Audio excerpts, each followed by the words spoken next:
Ladies and gentlemen, today I'm coming at you with my weekly rotation review. 7 great smelling fragrances.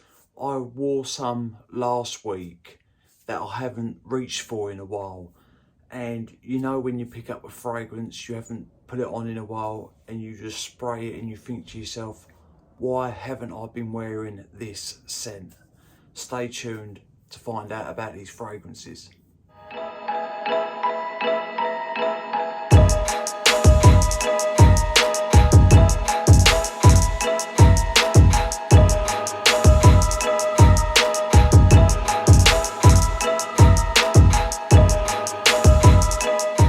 What is good, YouTube? Hello ladies and gentlemen, and welcome back to my channel. My name is Mikey Cologne, and if you're tuned in, as always, thank you very much for doing so. That is right, I've got some great smelling fragrances to go through. Some of them are inexpensive, some of them are a little bit pricey. There's nothing that's going to break the bank too much, but I wore these fragrances because I haven't reached for them in a while. And I thought, do you know what? I'm just going to do it. And that is what I've done. So Monday, I wore this bad boy. Inexpensive, very masculine. You have to enjoy Vetiver to enjoy this fragrance. It is coming from the House of Lalique and it is Encre Noir à l'Extrême. This is a great fragrance. Natalie Larson is the perfumer behind this, and she has done she's worked on a lot of fragrances. And this, if you was blindfolded and you smelt this fragrance, you would think it costs a lot more than what it does. I think you could pick this up for about £25–30 in the UK for a 100ml bottle. We're going to spray it. So it was a little bit cooler Monday, hence why I reached for this. But again, I reached for it because I haven't worn it in a while. Oh yeah, it is great. Right, you got Cyprus, Elemi resin, bergamot, Haitian vetiver, and then more vetiver, incense, orris, benzoin, sandalwood, and patchouli. This opens straight up, woodsy, spicy, a little bit aromatic. The bergamot does throw a little bit of freshness into the fragrance. Once that opening calms down, that benzoin, it does come in, but it it just adds a little bit of warmth and a little bit of sweetness into the fragrance. The patchouli, the cypress, the vetiver, the orris, they all work together, like they all support each other because they can come across earthy, smoky, and this is how this fragrance comes across. Very earthy, very woodsy, smoky, a little bit damp, but it is a great smelling fragrance.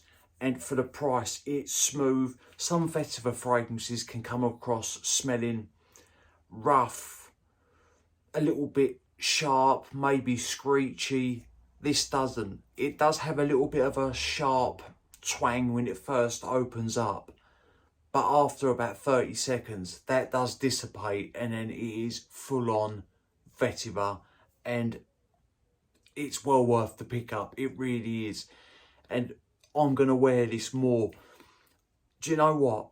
I always say this. If you own something and you love the way it smells, and I should take notice of what I say because the fragrances that I tend to love, I just let them sit on the shelf and I just look at them, and I shouldn't do that. But I need to get over this stage of doing that basically. I need to start wearing what I love. With this fragrance, it's not got the best longevity, but that doesn't bother me. I mean, it's an inexpensive fragrance. You get 3 to 4 hours longevity, sometimes 5. And by then it is a very faint skin scent. Moderate projection for the first 45 minutes to an hour, and then it does start sitting closer to the skin quite quickly. But like I say, that doesn't bother me. It is inexpensive, but the juice, the way it smells, it's worth the money all day long. It really is. Tuesday I had to get my iris fix in, and I've got 2 iris or Oris fragrances on this list, and they are completely different. So Tuesday I went with Perle de Parfum Oris Tattoo, but I've still got a little bit of an 8ml decant, so I wore it out of this, but I just wanted to show you the bottle. This is a 50ml bottle. It is Eau de Parfum concentration. I love this juice. This is a simple fragrance. You're going to get nothing complex with this scent, but the way it smells, it is great. The only note I can find listed is Oris, but I get a little bit more than just Oris out of this. Right, it opens up fresh, like it's got some type of citrus in it. Then straight away the Oris is there as well. It's a bit powdery, it's a little bit dusty, it almost comes across a little bit chalky, if that makes sense. I do get touches of violet in this fragrance, plus this does have a very soft, woodsy undertone. And like I say, all I could find was this Oris as the note breakdown. But it just smells so good. It's a little bit different to your lipsticky, cosmetic bag iris fragrances, because it does go in a different direction. The only time it really changes on me is in a dry down, and it goes ever so slightly earthy on my skin. Apart from that, this fragrance doesn't change. It does have a little bit of sweetness to it, but overall, I think it smells great. It is unisex leaning femme. Like, there is nothing really masculine about this fragrance. But Tuesday, I had to rock it. I haven't worn it in a while, but like I say, I wore it out of the 8ml decant, but the presentation, it is there. And that is Oris Tattoo from the house of Perle de Parfum. Wednesday, I had to reach for this Mancera. This is a fig bomb. And before I get going, this does lean a little on the feminine side. But I always say, if you like the way something smells, rock it. I don't just say it, I mean it. I am living proof of what I say, so to speak. So I went with Pearl. This is a powerhouse. You only need a couple of sprays of this. Let me just spray it, and then I'll read you the notes and we'll get going. It feels straight away, it fills the air. Right, you got fig, bergamot, apple, peach, rose, Egyptian jasmine, violet, white musk and ambergris. Sweet, dense. The fig here is juicy, and it is a little green, like ever so slightly. It's not heavy on sort of the green tone, but it does have a little bit there. The peach and the apple are mixing in with the fig, so this is very fruity up top. It is a little juicy. It is definitely sweet. Once the opening calms down, the rose comes in, and the rose is more stemmy, a little spiky, because it brings, or it smells like it brings this woodsy nuance to the table and puts it in the fragrance. The jasmine does bring a little bit of extra sweetness, plus it sort of smooths and rounds the edges a little bit. The violet brings a powdery touch, or gives this fragrance a powdery edge. The musk, this is musky nearly from the get-go, but as it dries down, the musk becomes more present. The ambergris, I don't really get the ambergris in this fragrance. The violet, when the violet comes in the mid and it dries down more, it's like the musk. It does sort of amp up as it dries down, like as it goes a little bit more powdery. But the fig stays there through and through.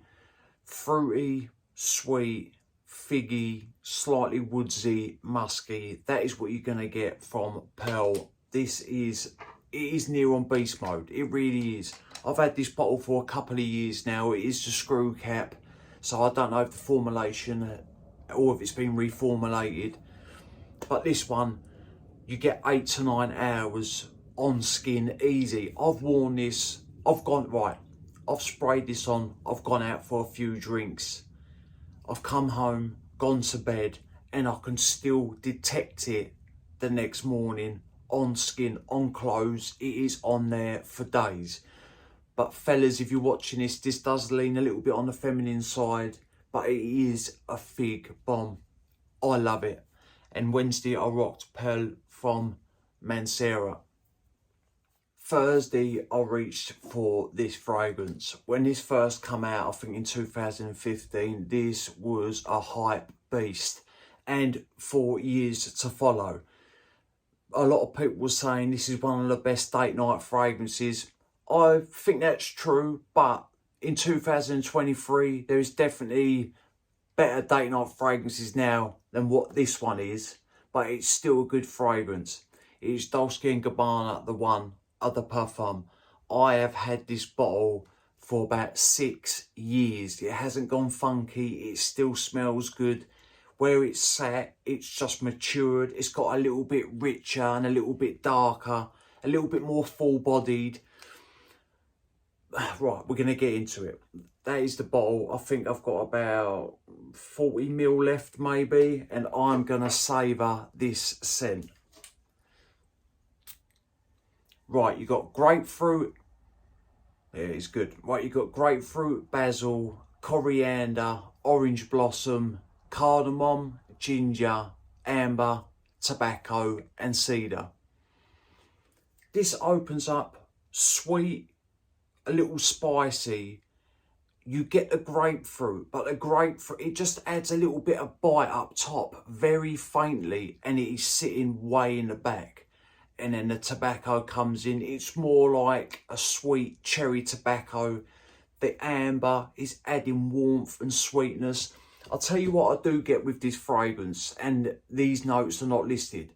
I do get a boozy or a very light boozy touch, like just lurking in the fragrance. And I do get a little bit of vanilla. And I don't know if the vanilla's coming from that amber accord, but I definitely pick up a vanillic tone in this fragrance. The cardamom and ginger are there. They do add spice. It's just a great smelling scent. Right, the cedar, quickly. I get the cedar, or after the openings calm down and you get into the mid, it does get a little bit of a woodsy sort of undertone to it. And as it dries down, it becomes a little bit more present, but it's not like full on, or it's not a full on woodsy fragrance. It's just there, like that boozy accord that I can pick up. It's just sort of drifting in the fragrance. But anyway, it is a great scent. But in 2023, there are definitely better date night fragrances now than what this one is. I'm not knocking it. I've just said it's a great scent, and it is. But man, I might do an update list on date night fragrances, because this one, it has been rinsed a little bit. And people are saying, is it still worth wearing in 2023? It is still worth wearing in 2023. But like I say, there is better alternatives to this fragrance, or better ones than this fragrance. Anyway, that is D&G the one, and I rocked that on Thursday. Friday, I rocked this fragrance, and it is new to my collection. It is from the House of Elganzo, and it is Part-Time Hero. I paid about £35 for this fragrance for 125 ml of juice.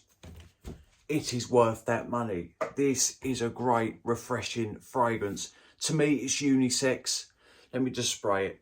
Atomizer's decent as well. Look at the juice. Look, loads of juice. That is what we like. Right, you got lemon, bergamot, orange, rose, green notes, juniper, lavender, musk, moss and guaiac wood. It opens up citrusy, clean, lively. You do get the rose or a floral nuance straight away with the citruses. The lemon and the orange are fighting for centre stage. And then after a couple of minutes, that orange does win and that lemon takes a back seat, and then it starts turning aromatic from the juniper and the lavender. Once you get into the mid, the rose, that is when it becomes quite present. Like in the opening, it's a little more citrusy, but as you get into the mid, the rose amps up a little bit. You still get the citrus, but the rose is there. And then it just dries down with a woodsy undertone, a little bit musky. It's a grab and go fragrance. It's easy to wear. It's very refreshing. Yeah, it is. This is office safe. This is gym safe. You can wear this all year round. If you're looking for an inexpensive citrusy fragrance with a little bit of a floral edge, and fellas, if you're watching this, don't be put off. It just goes, the notes just gel all together, and it doesn't scream too masculine, and it definitely doesn't scream too feminine. I think it's just right down the middle. And like I say, for the price, this is a great pickup. 125 ml for £35. Man, I am all over that. It's a pleasing scent. It really is. But anyway, Friday, I wore Part-Time Hero from the House of El Ganzo. Saturday, I rocked this fragrance for 2 reasons. One, because it was hot. And 2, someone dropped a comment on one of my reviews the other day saying, how long does this last on your skin now? And I said, I haven't worn it in a while. So I had that comment in mind, and it was hot. So I reached for Supernova from the House of Aaron Terence Hughes. This is a great smelling fragrance. Versatile, playful, mass appealing, fun. Look at the cap, look. Great presentation, 50ml bottle, extract the parfum, great atomizer, look, pressurized. It is a great atomizer. Right, you've got Italian bergamot exclusive to the House of Aaron Terence Hughes, orange, grapefruit, sea notes, apple, pineapple, oak moss, patchouli, ginger, ambergris, and white musk. You get the lemon, you get the orange, so it's sparkly. It's straight away, this fragrance is a little musky. After a couple of minutes, the pineapple and the apple are there, giving it this juicy facet. Some days, the apple I can detect as good, like it's level with the pineapple. And then some other days, the pineapple overshadows the apple. So I don't know if it's to do with how hot it is or how it works on my skin. But like I say, sometimes the apple's more present, and then some days the pineapple is. But anyway, that's just on my skin, and I'm probably waffling and rambling. Once you get into the mid, the musk amps up a little bit. The sea notes and the ambergris give this fragrance this airy, sort of marine, aquatic feel, like you're down by the coast next to the sea and the breeze is blowing in your face and you can smell the sea. It sort of gives you that vibe to the fragrance. The ginger does add a little bit of zing, sort of once you start getting into the dry down. This does have a spicy side to it. And the musk amps up as the fragrance dries down. Once you get into the dry down, that patchouli and oak moss, the oak moss does give this an ever so slight manly edge. Like, it's not heavy on the oak moss, but you can detect it. And the patchouli, it does go a little bit earthy, or the fragrance does go a little bit earthy on my skin in the late dry down. So I don't know if that is the oak moss and the patchouli sort of mixing and blending in together, but that is what I get in the late dry down. Juicy, citrusy, musky, very clean, lively, sparkly, great smelling fragrance. If you can wear this to the office, you can wear it to the gym, you can wear it out if you're going out for drinks, if you're going for a day down to the beach. All year round fragrance, a pick me up when it's colder. It is just an all year round great smelling scent. And that is the bottom line of it. There is nothing I've put in by this. Right, the longevity. 5 to 6 hours, by the 6th hour, it is a very faint skin scent. So it's not a projection, or it's not a longevity beast. It's not a projection beast. For the first hour and a half, it does radiate good, but as any other fragrance, it does start dialing in to the skin, and by the 6th hour, it is a faint skin scent. But anyway, Saturday I rocked Supernova, and if you're watching this, whoever dropped that comment, there you go. And we made it to Sunday. This is the other Iris fragrance, or Oris fragrance, that I was talking about. This is a different kind of Iris fragrance. This is not your lipsticky or cosmetic bag Iris. This is rooty, this is earthy, this is dense. It is coming from the House of Olfactive Studio, and it is Iris shot. This is full on. You have to appreciate Iris or Oris in its deepest, darkest form to appreciate this fragrance. Let me spray it. Hang on. Great atomizer. Right, you got cardamom, iris aldehydes, Madagascan pink pepper, French cassis bud, Irish concrete, almond accord, French carrot, Haitian vetiver, ambroxan, and Virginia cedar. This opens up spicy. You get the cardamom straight away with the pepper. Boom, it slaps you straight in the nose. But with that, you get this powdery, rooty, starchy iris or oris. So it's powdery, spicy. There's a little bit of freshness thrown in there. The cassis bud does give this fragrance a vegetal edge, especially in the opening. Plus, I think the carrot and the cassis working together, it gives it this vegetal edge.